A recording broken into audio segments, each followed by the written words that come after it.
Abaaboo gaggeeffattanii jirtu. Mee dhimma koraa kanarratti akkasumas itti bahasaa walumatti cuunfaanu ibsaa jaalmarroorraan eegala. Kora kan gaggeeffanne dirree keessatti dirree yoontiin jedhu dirree kallattii lamaan gara kibbaa fi gara dhihaa ammoo dirree kallattii lamaan haa ta'uyyuu malee jaallan zooniilee garagaraarra jiranii bifa isaanii dandahameeni adeemsa miilaa daandii fagoo qaxxaamuruuni bakka mijate hundumaatti walitti dhufuu fi akkasumas immoo kaa'anii bakkuma jiranirraa akkaataan ittiin hirmaachuu danda'an tolfameetu yeroo dheeraatti qophaa'amee qorri sun gaggeeffamee qorri gaggeessinee yeroo eeggateti waggaa arfaffaa isaatu ga'eera erga 2017 asitti qorri gaggeeffamee yeroo qofaas immoo osoo hin taane gaggeeffamuun dirqama ture. Mootummaan amma jiru mootummaa paartii PP ofiin jedhu seerri heerrii fi akkasumas sagantaan siyaasaa adda bilisummaa Oromoo qabu ammoo kan mootummaa kana duraa raggaasifamee yookaan fooyyeffamee yookaan irraa ifate yookaan itti dabalamee seera ta'ee jiru. Kanaafiyyuu haala amma jiru waliin adeemuu danda'u sanas midhaaffachuu yookaan immoo sirreeffachuun dirqama ture. Akkasumas addi bilisummaa Oromoo erga gara biyyaa karaa nagaa qabsoo gaggeessuu ni dandeenya.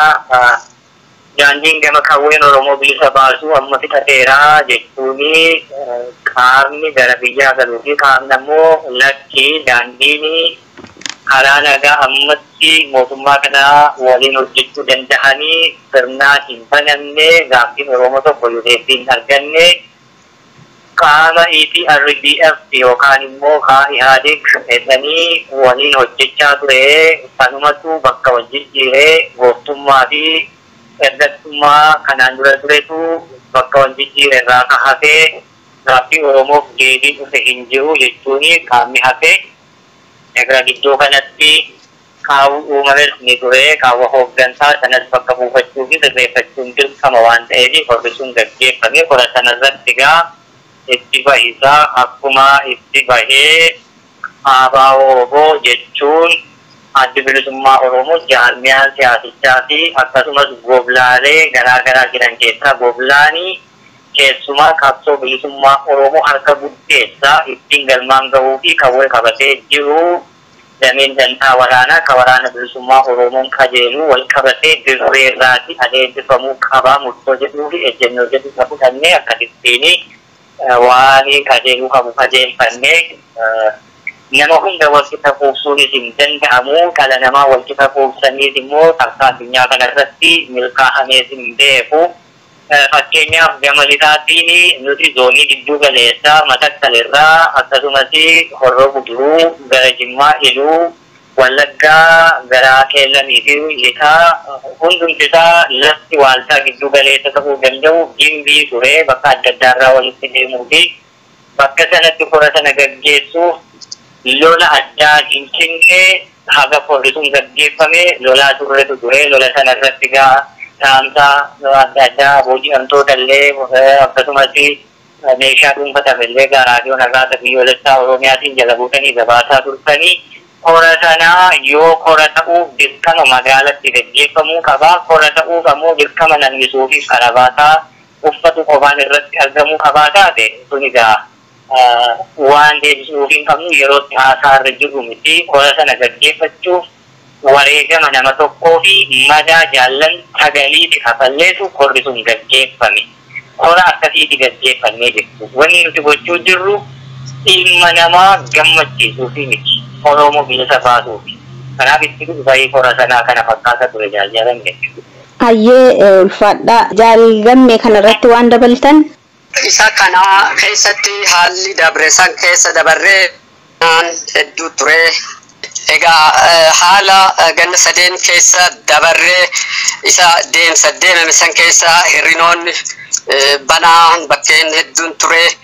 Egaa deemsa deemamee yeroo qora gaggeessuudhaaf dhufne kanatti ammoo haalli biyyattii san keessa jiruu fi haalli qabsootis jijjiiramaa dhufuun isaa yeroo san waliin haala banaa nutti ture san cufanne qabsoo Oromoodhaa kana murteessuu gituu qabna waan taateef egaa isarraa kaanee isin kun korii wareegama akkas qabu kun akka ta'u taasifame.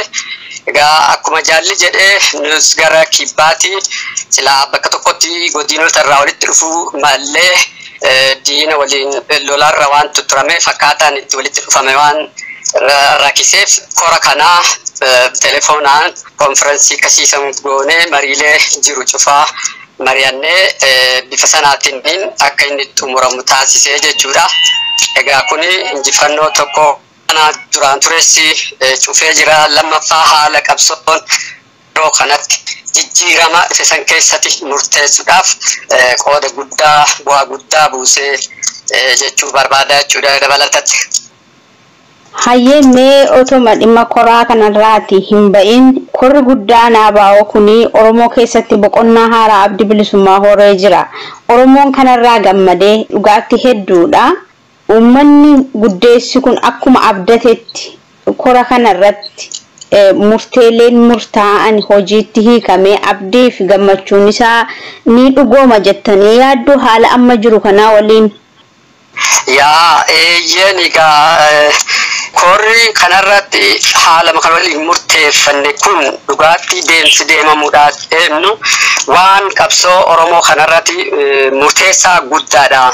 Kanaaf ummata kana wanta kaleessa keessa dabran haalli banaa ta'ee waan hedduu dadhalchaa ture sun cuftiyyuu waan cufameef kanarratti ammoo ummati keenyas bilisummaan Oromoodha. Oromiyaan bilisummaan isiidha. Waraan bilisummaa Oromootirratti kan kufe ta'uu isaa guutumaa guututti ummati keenya dhibbatti abdii guddaa waan irraa qabuuf inni kun ammoo ta'uun isaa ummati kun waan hawwu kana akka dhaqqabu kan istaasisuudha. Kunis ammoo waanuma ummati keenya hawwu kun akka inni ta'u abdii guddaa qabna. Waan laf keeyyenne akkaataa itti deemnus inni kun fi haala amma biyyattii san keessatti deemaa jirurraa wal qabate qoodii nuti kennuudhaa mallee ka duraanii caalaa waan ta'eef ni ta'a. Kanaaf gammachuun uummata kanaan ni dhugoomas jenna. Egaa koraa kanarratti koraa yeroodhaaf akkasitti goonee haala yeroo amma jiru kana murteessuudhaaf kun barbaachisaa ta'ee argamee goonee gara fuulduraatti ammoo korii sabaa bal'aa Oromiyaa bilisoomte keessatti kan irratti hirmaatu achirratti illee ibsa kennatti illee laaf kennee jira. Kanaaf ummati kun waan inni hawwe sun dhugaatti bakka gahaa jennee kan guutumaa guututti dubbachuu dandeenyu mul'atoon adda addaa eegasan iyyuu ta'amee cuftuyyuu ummata kana waan inni hawwisan itti mul'isee jira jechuudha. Kan ammoo dhugoomsuudhaaf ummata keenya waliin ummati keenyas qooda guddaa kennee akka inni dhugoomu abdii guddaa qaba jechuudha. Dhaggeeffattoota raadiyoo Arraata Biyyoolessa Oromiyaa gaaffiif deebiin ajajoota adda bilisummaa Oromoo waliin kallattiidhaan dirreerraa taasisaa jirru ammallee akkuma itti fufetti jira. Nu waliin tura.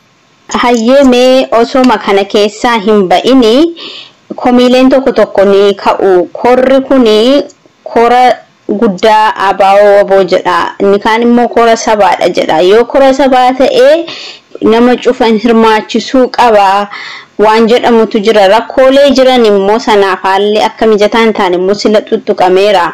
Korri kun akka kora sabaatti fudhatamuu danda'a moo kora guddaa ABO jedhamee fudhatama? Kanarratti waan ibsitan jira jaalmarrootti hin deebi'amma.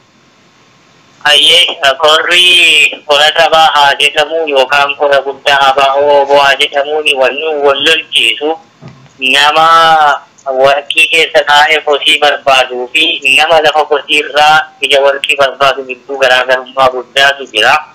Nu kagoone ummatichi daandii tokko haa qabatu ilmaanni jiru bilisummaa barbaanna bilisummaa kanaaf immoo wareegama kafaluu jirra. Wareegama sana immoo ejjitiitu tolchuu fi dirqama qabsoo daddaa kan ta'e akkasittiin bara dheeraa dhiigalmaan Oromoo hedduu to'ataa unaa jirtu kanatti ejjitii gochuu yoo sanan goonu taanee jennee gaafa kora kana yaammatuu eegallee jaallan dirbee bakka adda addaa jiran waliin marii eegallee akkanumaani qabsoon Oromoo rarraatee bara lakkaawwachaa nullee umurii hanganaa qabsoo keessa ture gochaa himachaa deemuu ijoollee kichuu daa'ima wala deemtuu meeqa itti hixuurra akkasumas sababa waraana bilisummaa Oromootiin Oromoon baduurra waraanni bilisummaa Oromootu baddee Oromoon gabrummaa nagaa qabdu jalaa mootummaa isa bittuu gabbaree yoo bulle irra wayyaati suniifi yookaan waraanni bilisummaa Oromoo baduu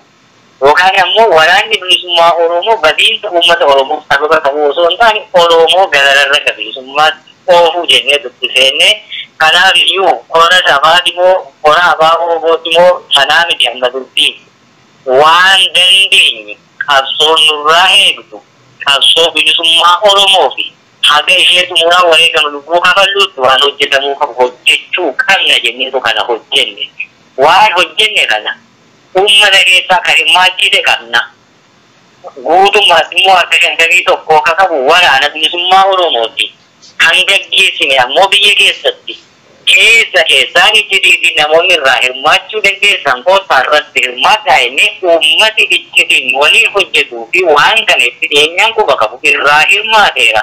Hirmaannaa sana silaa miidiyaa gabbaasuun hin barbaachisuuf malee haala ittiin dhahannee qoricha ittiin qotanne. Kanaafuu waraanni bilisummaa Oromoo dhiigni inni dhangalaasu saba Oromoo fi kan inni bahe immoo ilmaan Oromooti Oromoo keessaati. Kanaafuu abaa Oromootitti qora sabaa Oromoos ta'e bakka inni bu'aa jechuudha. Yoo kana mormuu jiraate sababa ittiin mormuu hin qabu mormuuma waan qabuuf taa'ee yeroo dheeraa taa'ee mormuu danda'u sa'aatiif waan qabuuf nama akkasii qabee haalatee ka'iin dammaqsaa hin dammaqsuuti. Isa sana warrun dubbii sana fedhuuf dubbii sun dhiisnee uummati Oromoon bal'aan garuu isa sana akka irraa gammade arguu jirra. Gammachuu sana ammoo qora sana irratti waan murteeffannee kaane kaleessa qabsoo dandaa kamtu gargar babbaatee danee bakka adda addaatti daakamaa turte sana itichine gar tokko qajeelchine har'aa firii sanaa akka Oromoon argu gochuutti jirra. Maqaa koraa baluu sanaa miti sun pirootokoolii isaa Oromoon boru biyya bilisa taate keessatti yookaan ammoo gaafa isaa mijetti akka isaatiin jettetti maqaa wal mormee itti murteeffachuu danda'a. Har'a kan nuti boone garuu qabsoon badiinsa irraa dandamatti waraanni bilisummaa Oromoo ofirraa ittisuurra darbee gara haleeluutti akka cehutti taasisuuf kana hojjenne.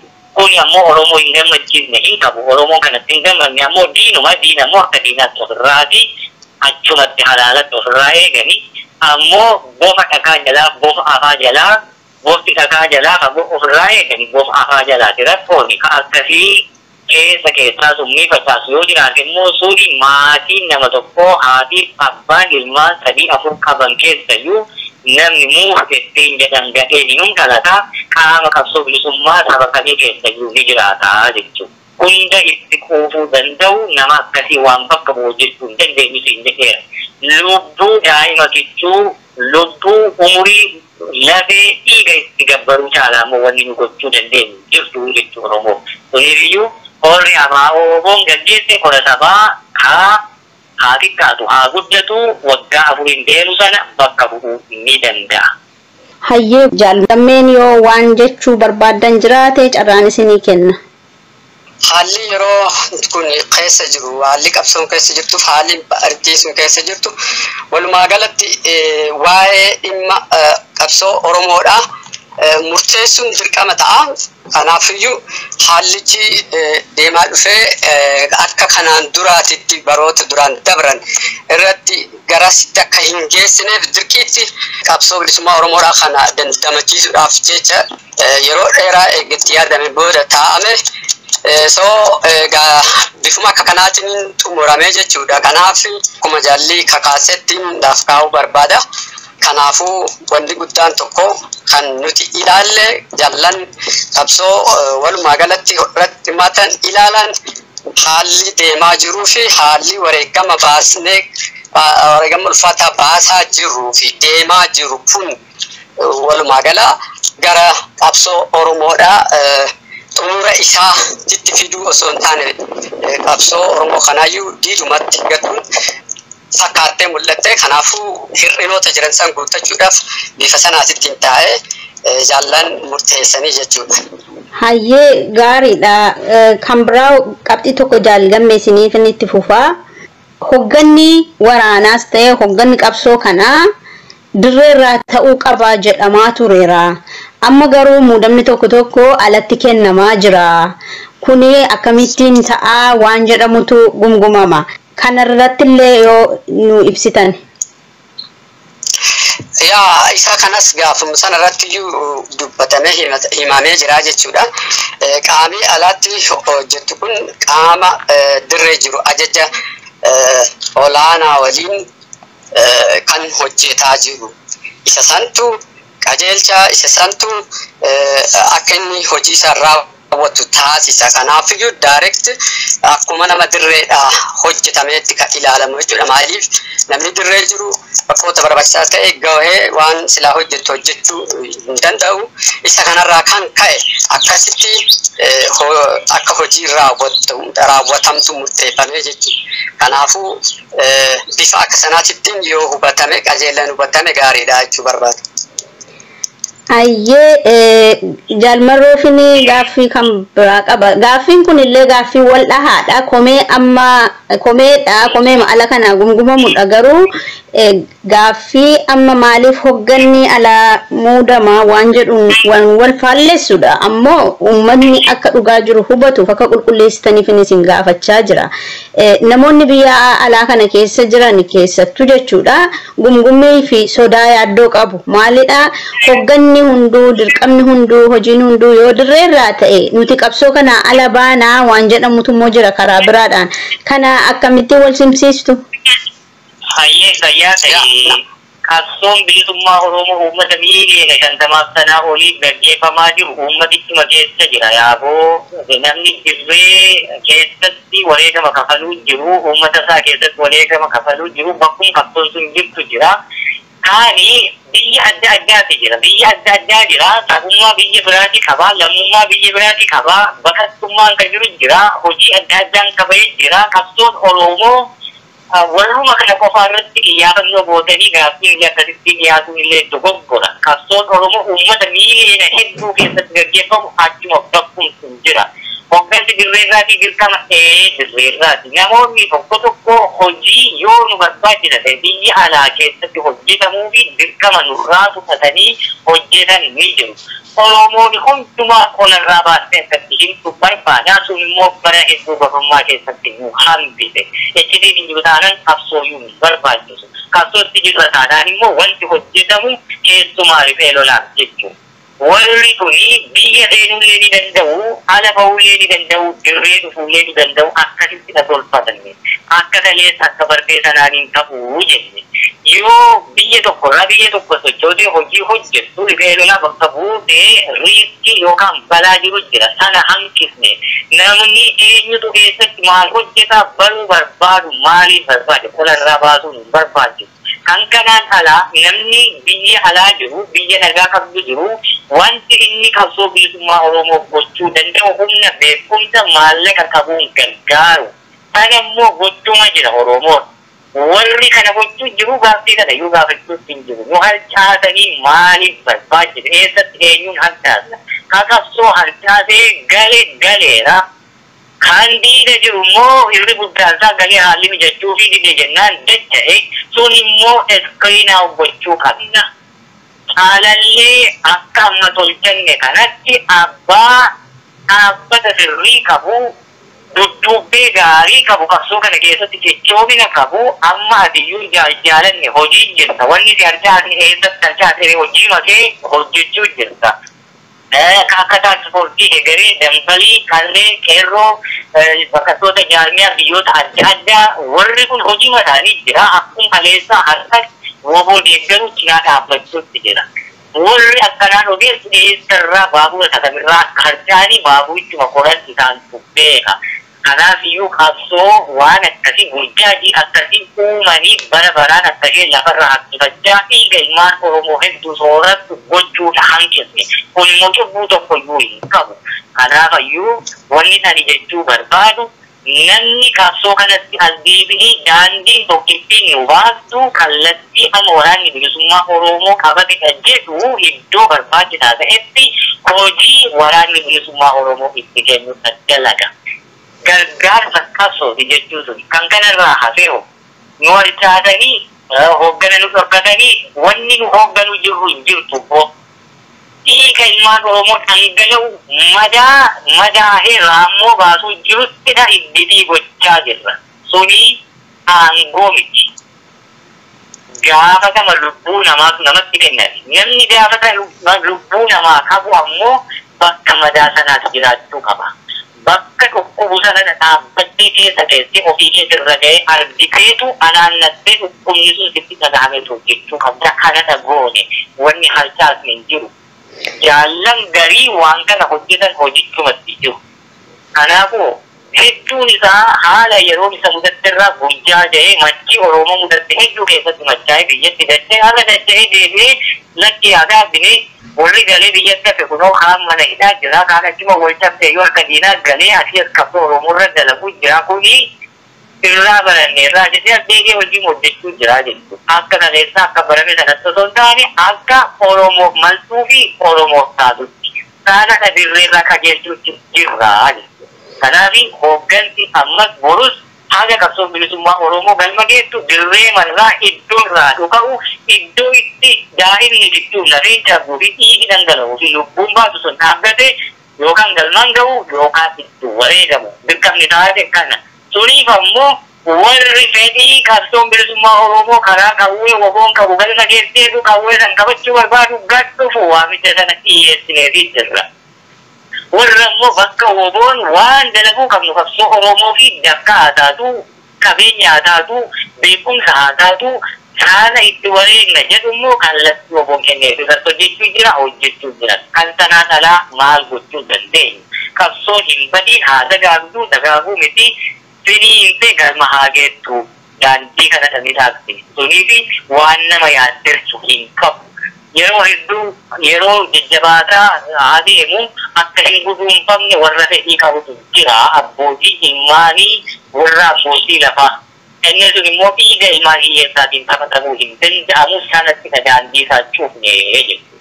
Hayyee guddoo galatoomaa jaalmarroo jaalgammee kanarratti waan dabaltan. Alata waama gabaabaa tokkotti daruu fedha jechuudha. Dhugaatti yoo dubbanne yoo ilaalame yoo poozitiivlii namni cufti kan ilaalu taate qabsoo yogguu gaggeessani qabsoon bifa maraatiin gaggeeffamaa jechuudha. Kana eenyurraa illee dhokataaniti. Qoraan tokko agartee yoo ati hin bobeessa itti hin haara malee hin boba'u. Yoo ammoo qoraan dhibii itti goote boba'aa jechuudha. Kanaaf waraanni bilisummaa Oromootis qooda uummata kennaa kennuu danda'u san yoo hin kennin taate duratti harkaanfachuunis bakka silaa jennu kanas ga'uu hin danda'amu. Kanaafuu namuu qooda qabsoo kan keessatti kennuu qaba. Hojjetaa jira. Gara fuulduraattis waan danda'ame maraan kana gabbisuun humna godhuu fi biyya keenya dhuunfachiisuu keessatti akkuma silaa bakkuma jiranii fi akkaataa itti hojjetan cufattuyyuu ni hojjetu jechuudha. Egaa wanta yeroo dabre jechuun gannoota sadeen dabre kan keessatti qoodii uummata keenya kan biyya alaa jiran qooda guddaadha jechuun danda'a. Akka hirmaannaan isaa guututti dhibbatti hirmaate jechuu baannes haala rakkoo san keessaa nu baasuu keessatti nu bira dhaabbachuu keessatti qooda guddaa kennanii ammas hojjechaa jiran yeroo isaanii sanarraa qusataniiti waan silaa itti kenname san nu hojjetu jiran qabsoo Oromootiif hojjetu jiranii. So gar fuulduraatittis wanta barbaachisu cufaanuu qooda kennuu qabamu cufaayyuu qabsoodha godhan qabsaa'otuma isaanis inni kaan lubbuu isaa kenne inni kaan ammoo qabeenya isaa kennuu qaba Oromoodhaaf. So inni kenne sunis qabsoo keessaa qooda guddaa qaba qooda olaa. Kanaafuu akka haalli amma jiruu fi haalli duraan ture gargari. Kanaaf haala amma jiru kana keessa piroofeesota hedduu akka hin qabnetti namni akka inni hojjetu godhamaa ture hojjetaatis jira. Namni keessaa hamfamu jiru borus hin hambifnu qooda kennuu danda'an hedduudha. Akkuma waamicha goonetti irratti dhufanii waliin qooda kennuu danda'u achis ta'anii waan dinagdeedhaanis yaadaanis waan biyya alaatti hojjetamu hedduu hojjechuun qabusi dirqama isaaniiti. Namni isaan geessus hin jiru. Qabsoon kan uummata Oromooti. Namni qooda isaa bahaa jira. Wal caalmaan isaa waraanni bilisummaa Oromoo lubbuu isaa qaalii kennuuti beela'uuti dheebochuudha. Kana kan gadi hafe ammoo qabeenya isaa danfee argate sana qabsoo sanaaf gumaachaa jira. Kanaafuu irratti hirmaataa jiranii ammas borus warri hafes irratti hirmaachuu qabu.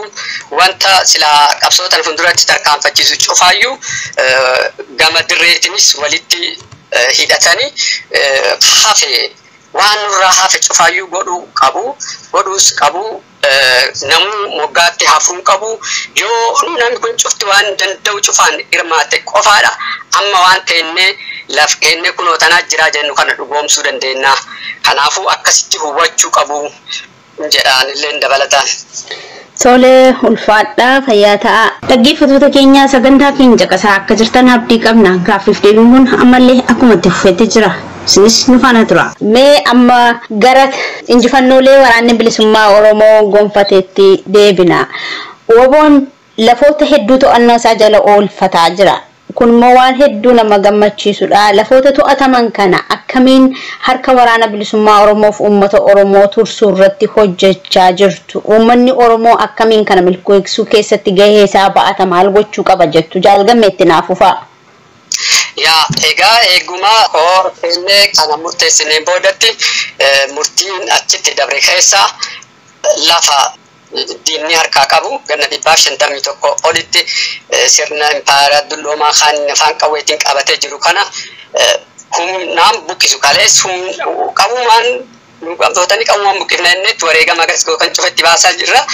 So kaleessa waan daddabree ganna 3 keessatti akkaataa itti tooftaatti fayyadamaa turre walqixxaa wal keessa yaa'aa turre amma gonkumaa bakkoota jirru san keessa miti Oromiyaa guutuu keessayyuu qulqulleessuu kan jedhu duula kallattii maqaa itti moggaasuudhaan gara lixaatiin duula Jaallaggeessa Wagii gara kibbaatiin immoo Jaal Eelamoo Qilxuu akkasumas immoo gara kibba bahaatiin Jaalladhii Gammadaa jennee moggaafne. Inni kun lafa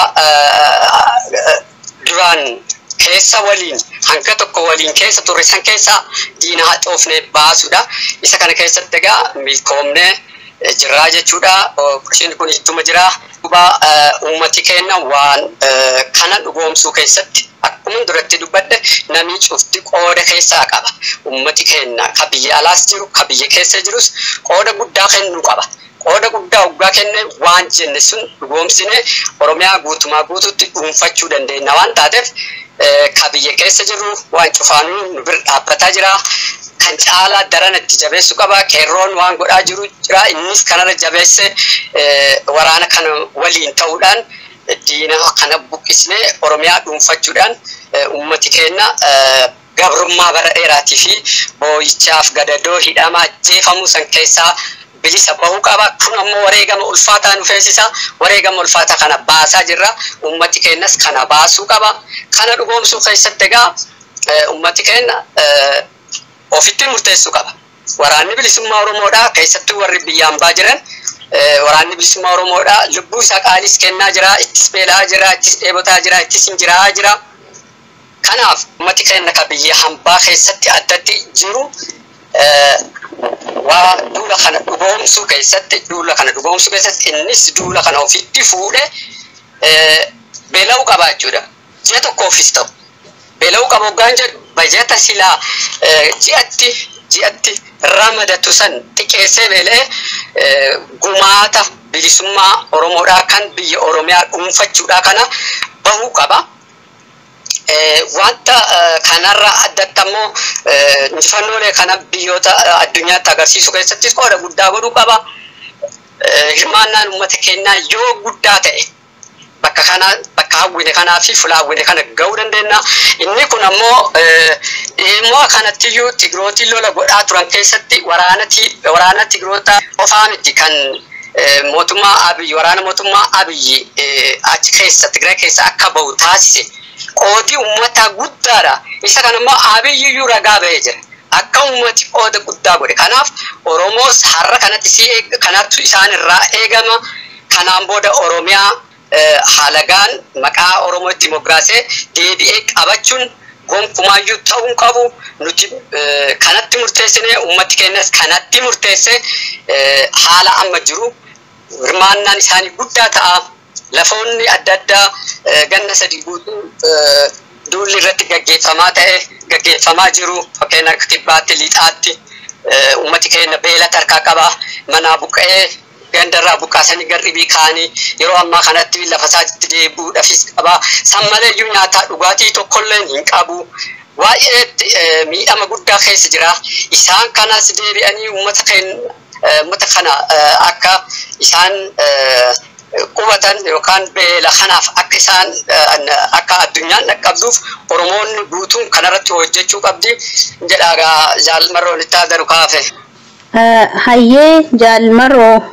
Hayyee gaarii boofayuu ajjeesuu fi waqtii qofa kuttee dhiistee biyyee arraabee ka'uu akka danda'u jira. Oromoon ammaatti waqtii biyyee arraabee ka'ellee 2018 kaasee agaasaa jiru mudatee Oromoon ofirratti hin beeka. Amma duulli adeemaa jiru kun kan waraana bilisummaa Oromoo qofaa miti uummanni Oromoo hedduun illee wareegama kaffalaa jira. Keessumaa qeerroo fi qarreen waraana bilisummaa Oromoo waliin wal qixaa wareegama kafaluu jiranii. Waraanni bilisummaa Oromoo bakkoota to'annaa isaa jalatti oolchuu jiru. Bilaastuu keessa taa'ee tiksuutti hin jiru. Reefu tokko jennee eegaluutti jira. Waan kana qulqulleessuu waan ta'eef gara fuulduraatti adeemuutti jira. Duulli kallattii kibbaan karaa Elemoo, kibba ba'aa, Nadhii, gara kaabaa Nasan akkasumas gara lixaan Laddasaa jennee akkasiin qajeelchine kuni adeemee bakka ga'ee dhaabbatu ni qaba. Achiin duubatti duulli kadhibii itti labsamu kan waraanni bilisummaa Oromoo doonii hunda irra jiru maqaa tokkichaan deemutu jira. Kun yeroo isaa yeroo ga'u himna. Haga sunitti waan amma kallattii hundumaarraa adeemu kuni duulli uummataa duulli waraana bilisummaa Oromoo waliin adeemu kuni galma isaa akka barbaannetti gahaa adeemuutti jira.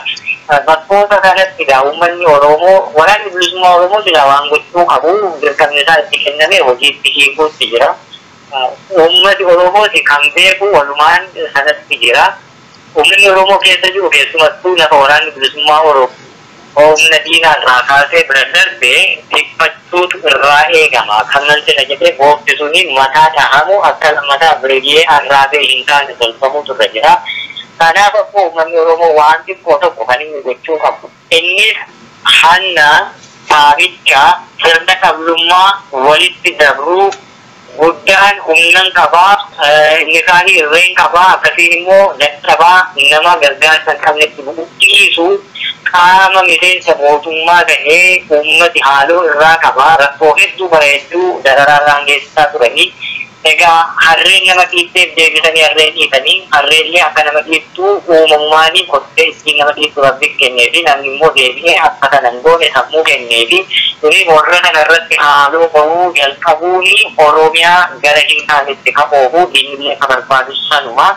Uummanni Oromoo naannolee akkasii jiraatu tajaajila uummataa kanneen kennan kan akka hospitaala yookaan buufata fayyaa, mana baankii, ibsaa, teelee, mana barnootaa, waajjira qonnaa fi waajjiroonni biraa hedduu tajaajila uummataa kennanii qaamni mootummaa garuu warra sana abiyuus godhee yookaan milkiis godhee akkaataa hin mallee fayyadamee ittiin uummata miidhaa ture. Uummati deebi'ee yoo balleesse ofum balleessuu ta'a waan ta'eef isaan kana dhiphachuudha qaba.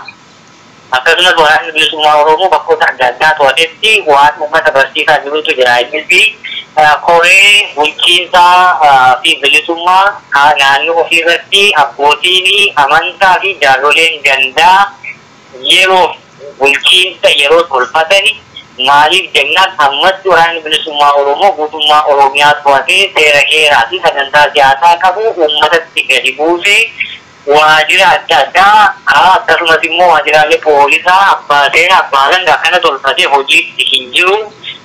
wal'aansoo gubbaa jira. Wal'aansoo kana keessatti uummati akka miidhamne ofii isaatti naannoo isaatti fachuu qabaan dhaamsa kiyyaa uummati kan gochuutu irraa eegama.